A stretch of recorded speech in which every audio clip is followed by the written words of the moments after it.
Hey everyone, हम लोग आज एक नया चैप्टर स्टार्ट कर रहे हैं एनालिटिकल केमिस्ट्री। बट उससे पहले स्कोर बूस्टर मास्टर क्लास, ये क्लास मैंने शुरू किया है क्योंकि ये जो नॉर्मल लेक्चर्स होते हैं ये आपको एक नॉर्मल लेवल तक बता पाते हैं। इसमें ना टेस्ट सीरीज़ है ना प्रीवियस ईयर क्वेश्चन का डिस्कशन है, तो ये कंप्लीट प्रिपरेशन नहीं है। और जब तक कंप्लीट प्रिपरेशन आपका नहीं होगा तब तक आप जिस मार्क्स रेंज में आप स्कोर कर रहे हो ना, आप उसी मार्क्स रेंज के अंदर फंसे हुए रह जाओगे। और आप देखना, जितना चीज़ मैं यूट्यूब में फ्री प्रोवाइड करती हूँ उतना आप कहीं और से लोगे ऑफलाइन तो वो काफ़ी अच्छा खासा आपको उसमें पेमेंट करना होगा। पर वो मेरा जो है बिल्कुल फ्री है। पर ये जो स्कोर बूस्टर क्लास ये बिल्कुल पेड है क्योंकि इसमें मेरा पर्सनल गाइडेंस मिलता है। मेरा आपको पर्सनल फ़ोन नंबर मिलेगा जिसमें आप कभी भी कोई भी डाउट व्हाट्सएप पे क्लियर कर सकते हो। और जो जो स्टूडेंट्स अभी तक इसको ज्वाइन किए वो मुझसे कई डाउट्स पूछे और बहुत जल्दी मैं जैसे ही व्हाट्सएप में मैं देखती हूँ उनका डाउट वैसे ही क्लियर कर देती हूँ। अगर व्हाट्सएप पे क्लियर नहीं होता तो कॉल करके बताती हूँ। कभी कभी हम लोग लाइव सेशन भी रखते हैं टेस्ट डिस्कशन करने के लिए। और टेस्ट एक हुआ भी है, उसमें बहुत सारे बच्चों ने 90 एवब स्कोर किया है। हाईएस्ट 98% गया है जो हाईएस्ट स्कोर था, और किसी का भी स्कोर 70% से नीचे नहीं था। तो जो लोग भी इन टेस्ट में अपेयर हुए हैं वो उन लोगों को वेरी वेरी कॉन्ग्रेचुलेशन, आप लोग बहुत अच्छा परफॉर्म कर रहे हो। लेकिन आप भी अगर इनकी तरह परफॉर्म करना चाहते हो, अपने स्कोर रेंज से जो जिस स्कोर रेंज के अंदर स्टक हो उससे बाहर निकल के उसके ऊपर वाले स्कोर पे जाना चाहते हो, तो अगर आप इस स्कोर बूस्टर क्लास को मिस कर रहे हो मतलब अपनी लाइफ की क्लास 10th के लेवल के लिए बहुत बड़ी गलती कर रहे हो। क्योंकि आप ये आसानी से कर सकते हो, बस आपको एक सही गाइडेंस की ज़रूरत है और वो सही गाइडेंस मैं आपको प्रोवाइड करूँगी।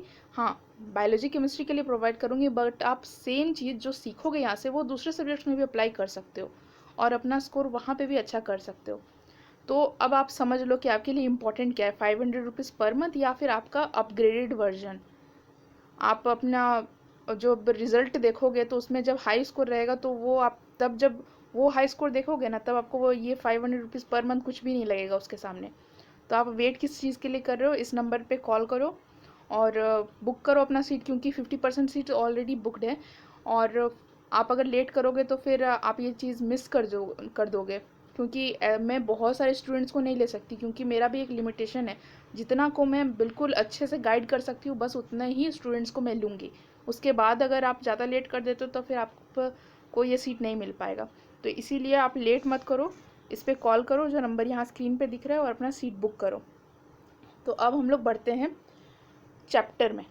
तो चैप्टर है एनालिटिकल केमिस्ट्री। तो एनालिटिकल केमिस्ट्री तो हम लोग पढ़ ही रहे हैं। एनालिटिकल मतलब क्या हुआ, एनालिसिस मतलब क्या हुआ। एनालिसिस मतलब कि जो हम लोग को केमिकल कंपाउंड दे रखा है उसके बारे में हम लोग थोड़ा डिटेल में पता करेंगे। तो एनालिसिस मेनली दो तरह के होते हैं, क्वालिटेटिव एनालिसिस और क्वांटिटेटिव एनालिसिस। क्वालिटेटिव एनालिसिस क्या होता है कि आपको कोई दे रखा है, सपोज एक बीकर है, ओके, एक बीकर है, इसमें सॉल्यूशन है जो कि कलरलेस है, पानी की तरह दिख रहा है। अब इसमें पूछेगा कि बताओ इसमें कौन सा सॉल्ट मिला हुआ है, क्या बताओगे आप?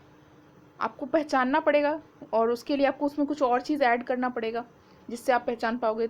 तो वो जो इसमें क्या है, जब हम लोग पता करते हैं कि क्या है तो वो होता है क्वालिटेटिव एनालिसिस।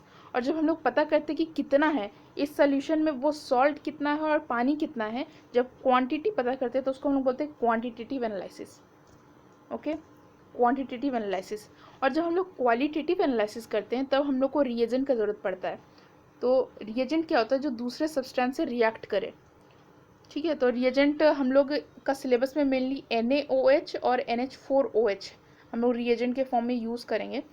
तो जैसे जैसे आगे हम लोग देखेंगे, और हम जब भी आप लोगों को लेक्चर बताते हैं प्रीवियस ईयर पेपर और सिलेबस को हमेशा रेफ़र करते हैं। तो यहाँ पे सिलेबस जब मैंने चेक किया तो आपको इतने सारे आयन्स का कलर याद नहीं रखना है।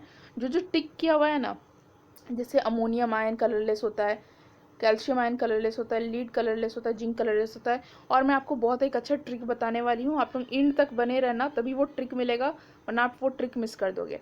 ठीक है, फिर यहाँ पे देखो, क्यूप्रिक आयन ब्लू कलर का होता है, ferrous ion light green colour का होता है, ferric ion yellowish brown colour का होता है।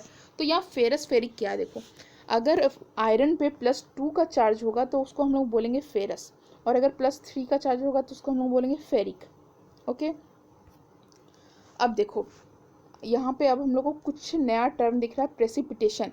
प्रेसिपिटेशन क्या होता है? प्रेसिपिटेशन देखो, ये जो हम लोग बोले थे ना, बीकर में एक सोल्यूशन है, इसके अंदर हम लोग जब रिएजेंट डालते हैं तो रिएक्शन होता है। रिएक्शन होने के बाद क्या होता है, इसके बेस में कुछ इनसोल्यूबल सॉलिड जो है वो बैठ जाता है। इस इनसोल्यूबल सॉलिड को हम लोग प्रेसिपिटेट बोलते हैं और इस प्रोसेस को हम लोग प्रेसिपिटेशन बोलते हैं। ठीक है, तो ये ऐसा प्रोसेस है जिसमें कि इनसोल्यूबल सॉलिड का फॉर्मेशन होता है जब सॉल्यूशन को हम लोग मिक्स करते हैं किसी चीज़ के साथ। ओके, तो यहाँ पे हम लोग को मेनली दो चीज़ देखने को मिलेगा, एक action of sodium hydroxide solution on certain metallic solution, और आज हम लोग यही तब पढ़ेंगे, सोडियम हाइड्रोक्साइड का एक्शन देखेंगे। नेक्स्ट क्लास में हम लोग देखेंगे action of ammonium hydroxide solution और सर्टेन मेटेलिक सॉल्यूशन। तो आज के लिए हम लोग सोडियम हाइड्रोक्साइड देखेंगे। देखो, सोडियम हाइड्रोक्साइड को कॉस्टिक सोडा भी बोला जाता है, बहुत इंपॉर्टेंट है, क्वेश्चन में बहुत बार सोडियम हाइड्रोक्साइड की जगह कॉस्टिक सोडा लिखा हुआ मिलेगा, और जब पता नहीं रहेगा तो हम लोग कैसे करेंगे। अब देखो, ये जो रिएक्शन होगा ना, बीकर में जो सॉल्ट सोल्यूशन में दे रखा है उसमें हम लोग NaOH को ड्रॉप बाय ड्रॉप डालेंगे। ऐसा नहीं कि मग से उठा के एक बार में डाल दिए, ऐसे नहीं करना है, ड्रॉप बाय ड्रॉप डालेंगे। अब हम लोग रिएक्शन देखेंगे, बट उससे पहले अपना कॉपी निकालो, पेन निकालो, या बुक में कहीं पे साइड में ये चीज़ ज़रूर लिखो, और इसको अभी लिखो, तब हम रिएक्शन जैसे जैसे बोलते जाएंगे वैसे वैसे समझ में आएगा, वरना फिर बहुत दिक्कत होगा। तो पॉज करो वीडियो को, स्ट्रिक्ट गाइडेंस है ये, क्योंकि यही आप लोगों के लिए सही है। इसको लिखो। देखो, हम एक्सप्लेन भी कर देते हैं। क्या हम लोग को देखना है कि ये जो कैल्शियम है, कॉपर है, जिंक है, लेड है, ये सब क्या करते हैं, अपना 2 इलेक्ट्रॉन लूज करते हैं और इन पर 2 पॉजिटिव चार्ज आता है। और आयरन जब अपना 2 इलेक्ट्रॉन लूज करता है, जब 2 पॉजिटिव चार्ज होता है, तो हम लोग उसको फेरस बोलते हैं। और वही आयरन जब 3 पॉजिटिव चार्ज जब उसके ऊपर होता है, तब हम लोग उसको फेरिक बोलते हैं। अमोनिया पे सिर्फ सिंगल पॉजिटिव चार्ज होता है, तो फेरिक पे 3 पॉजिटिव चार्ज, अमोनिया पे सिंगल पॉजिटिव चार्ज, बाकी सब में +2 चार्ज।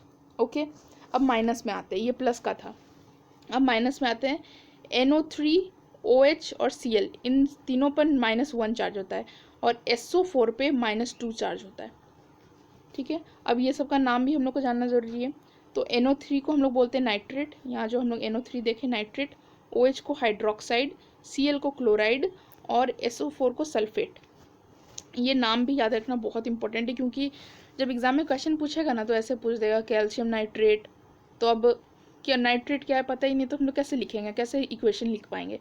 और इसका इक्वेशन अब बहुत ईजी होने वाला है, आई एम टेलिंग यू, कि एक बार ये चीज़ नोट कर लो, और नोट करके जब हम पढ़ा रहे हैं ना, उसको सामने रखना, हम बोलेंगे कि देखो, तब ठीक से समझ में आएगा। तो हम रुके हुए हैं, हम 5 सेकेंड का टाइम दे रहे हैं, पॉज करो वीडियो को और लिख लो। ठीक है,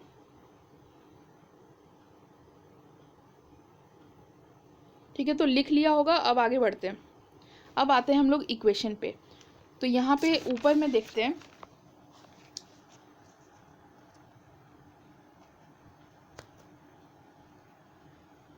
यहाँ पे सॉल्ट सॉल्यूशन लिखा हुआ है, यानी कि इस जगह पे सब सॉल्ट दे रखा है। यहाँ अल्कली में हम लोग NaOH यूज़ कर रहे हैं सबसे पहले रिएजेंट की फॉर्म में, और फिर एरो के बाद क्या बन रहा है वो। तो सबसे पहले हम लोग कैल्शियम सॉल्ट का यूज़ कर रहे हैं। ठीक है, तो कैल्शियम सॉल्ट में, कैल्शियम में देखो +2 का चार्ज होता है। ठीक है, दिख रहा है। अब देखो, NO3 पे कितना चार्ज होता है, -1 का चार्ज होता है। अब हम लोग कैसे फॉर्मूला लिखते हैं, देखो, कैल्शियम पे होता है +2 का चार्ज, और NO3 पे होता है -1 का चार्ज। तब जब हम लोग इसको फॉर्मूला लिखेंगे ना, तो हम लोग इसके ऊपर का जो चार्ज है उसको क्रॉस मल्टीप्लाई करेंगे, माइनस प्लस नहीं लिखना है, हम लोग सिर्फ जो नंबर है उसके साथ मल्टीप्लाई करेंगे। तो ये 2 हो जाएगा NO3 के पास, और ये 1 आएगा कैल्शियम के पास। तो इसका फॉर्मूला क्या बनेगा, इसका फॉर्मूला बनेगा CaNO3 पे 2, ये 2 जो यहाँ का था वो इसके बेस पे आ गया। तो इस तरीके से फार्मूला हम लोग को लिखना है। ठीक है, तो फार्मूला कैसे लिखना है समझ में आ गया। तो जब हम लोग को उसके ऊपर का चार्ज ही नहीं पता रहेगा, तो हम लोग फार्मूला कैसे लिखेंगे। ठीक है, अब देखो NaOH, इसका रिएक्शन हुआ NaOH के साथ। तो कैल्शियम सॉल्ट जो होता है कलरलेस होता है, कॉस्टिक सोडा भी कलरलेस है। जब ये दोनों का रिएक्शन होगा, तब फॉर्मेशन होगा कैल्शियम हाइड्रोक्साइड का। तो यहाँ पे कैल्शियम ये पॉजिटिव है, और यहाँ पे NaOH में OH निगेटिव है, तो ये दोनों आपस में कंबाइन करेगा। तो यहाँ पे कैल्शियम के ऊपर +2 होता है, और OH पे -1 होता है, तो यहाँ पे भी क्रॉस मल्टीप्लाई हुआ है। ठीक है। Ca पे होता है +2, OH पे होता है -1, तो फिर क्रॉस मल्टीप्लाई हुआ तो क्या बना CaOH होल ट्वाइस। तो फॉर्मूला लिखने आ गया ना, कैसे फॉर्मूला हम लोग लिख रहे हैं। तो यहाँ पे बन गया कैल्शियम हाइड्रोक्साइड। अभी देखो हम जो पेपर में जो लिखने बोले हैं OH के सामने देखो हाइड्रोक्साइड लिखा हुआ है, ठीक है। तो कैल्शियम हाइड्रोक्साइड हो गया नाम, तो हम लोग नाम भी अब पता कर लेंगे। अब जो बचा, अब क्या बचा, इधर से सोडियम बचा है और इधर से NO3 बचा है। NO3 को क्या बोलते हैं, नाइट्रेट। तो यहाँ पे देखो सोडियम नाइट्रेट, इस तरीके से हो जाएगा। अब देखो, अब हम लोग को क्या ध्यान रखना है, वाइट। वाइट क्या है, प्रेसिपिटेट जो बन रहा है। प्रेसिपिटेट क्या है, जो हम बोले थे ना कि जब दोनों रिएक्ट करेंगे, रिएक्ट करेगा तो फिर जो बेस में बैठ जाएगा। जब इन दोनों का रिएक्शन होगा तो रिएक्शन के बाद जो बीकर में के बेस में इनसॉल्युबल सॉलिड चीज़ बैठा हुआ मिलेगा, उसको हम लोग प्रेसिपिटेट बोलते हैं। तो इस प्रेसिपिटेट का कलर क्या होगा, वाइट, ठीक है। अब वही देखो, वही अगर हम लोग इसमें NaOH और डालें, ठीक है, बहुत ज़्यादा NaOH डाल दें, कैल्शियम नाइट्रेट में बहुत सारा NaOH डाल दें, तो क्या होगा कि ये जो वाइट प्रेसिपिटेट बना है ये थोड़ा सा सॉल्युबल हो जाएगा, स्पेरिंगली सॉल्युबल, मतलब हल्का सा वो घुल जाएगा। अब ये कैरेक्टर ये हम लोग क्यों पढ़ रहे हैं, ताकि हम लोग पहचान पाए कि क्या है, क्योंकि यहाँ पे तो हम लोग देख रहे हैं कि CaNO3 है, लेकिन असली में हम लोग को थोड़ा ना पता रहेगा कि ये कैल्शियम नाइट्रेट है। तो उसको पहचानने के लिए कि जब हम लोग NaOH डालेंगे तो दिखेंगे कि वाइट कलर का कुछ बैठ गया, तो हम लोग सोचेंगे कि अच्छा कैल्शियम नाइट्रेट हो सकता है। फिर हम लोग कंफर्म करने के लिए क्या करेंगे, और डालेंगे NaOH। फिर हम लोग जब देखेंगे कि स्पेरिंगली सॉल्युबल हो रहा है, हल्का हल्का घुल रहा है, तब हम लोग सोच सकते हैं कि हाँ लगता है कि कैल्शियम नाइट्रेट ही है। तो इस तरीके से रिएक्शन होता है, ये लैब का प्रोसेस है, ये लैब में होता है ये सब। अब आयरन का देखते हैं। आयरन हम लोग दो ठो देखे थे, एक के ऊपर +2 चार्ज, एक के ऊपर +3 चार्ज। तो +2 वालों को हम लोग बोलते हैं फेरस सॉल्ट।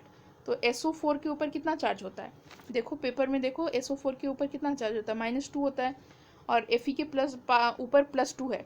तो यहाँ पे हम फॉर्मूला दिखाते हैं, Fe +2 SO4 -2। तो ये जो 2 है वो कट जाएगा, ठीक है, 2 कट जाएगा, तो हम लोग एट द एंड क्या लिखेंगे, FeSO4, ठीक है, FeSO4 लिखेंगे। FeSO4 का रिएक्शन हम लोग NaOH के साथ कराएं, कॉस्टिक सोडा के साथ। अब यहाँ पे हम लोग कलर ध्यान रखना है, FeSO4 का कलर पेल ग्रीन है। जब इसको हम लोग NaOH के साथ रिएक्शन करवाएंगे, जो प्रेसिपिटेट बनेगा उसका डर्टी ग्रीन कलर होगा, ठीक है। और इसमें जब हम लोग एक्सेस ऑफ NaOH डाल देंगे, उस एक्सेस ऑफ NaOH डालेंगे तो ये इनसॉल्युबल रहेगा, घुलेगा नहीं। जबकि इससे पहले वाला केस में हम लोग देख रहे थे स्पेरिंगली सॉल्युबल हो जा रहा था, लेकिन इसमें इनसॉल्युबल रहेगा कम्प्लीटली। अब FeCl3 यानी फेरिक क्लोराइड का इनिशियल कलर होगा येलो। इसमें हम लोग NaOH डालेंगे तो जो प्रेसिपिटेट बनेगा वो रेडिश ब्राउन प्रेसिपिटेट बनेगा, ठीक है, रेडिश ब्राउन प्रेसिपिटेट बनेगा। और जब हम लोग बहुत सारा NaOH डालेंगे, एक्सेस में डालेंगे, तब भी हम लोग क्या देखेंगे, इनसॉल्युबल ही, उसका प्रेसिपिटेट घुल नहीं रहा है, प्रेसिपिटेट वैसे का वैसा ही रह रहा है। अब हम लोग ज़रा कॉपर सॉल्ट में देखते हैं। कॉपर सॉल्ट का कलर क्या होता है, ब्लू, ठीक है।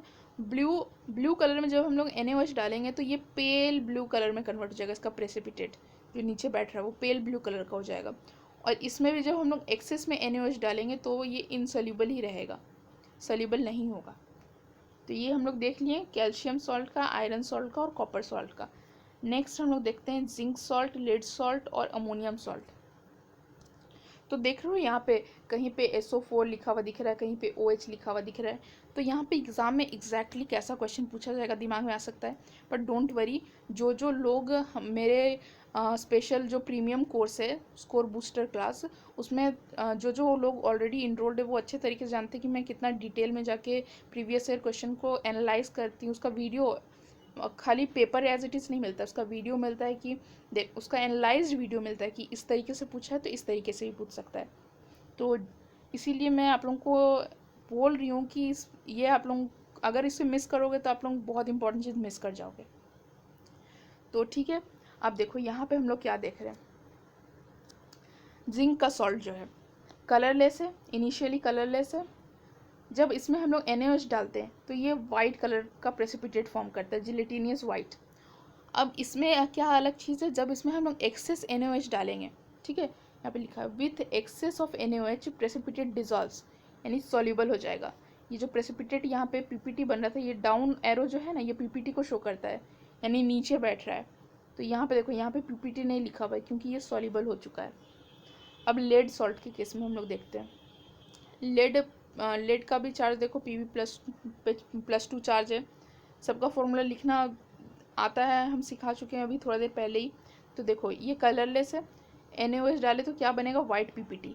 अब देखो इतना सब कुछ रटना पड़ेगा, तो हम इसको थोड़ा इजी कर देंगे, लास्ट में हम बताते हैं कैसे इसको करना है।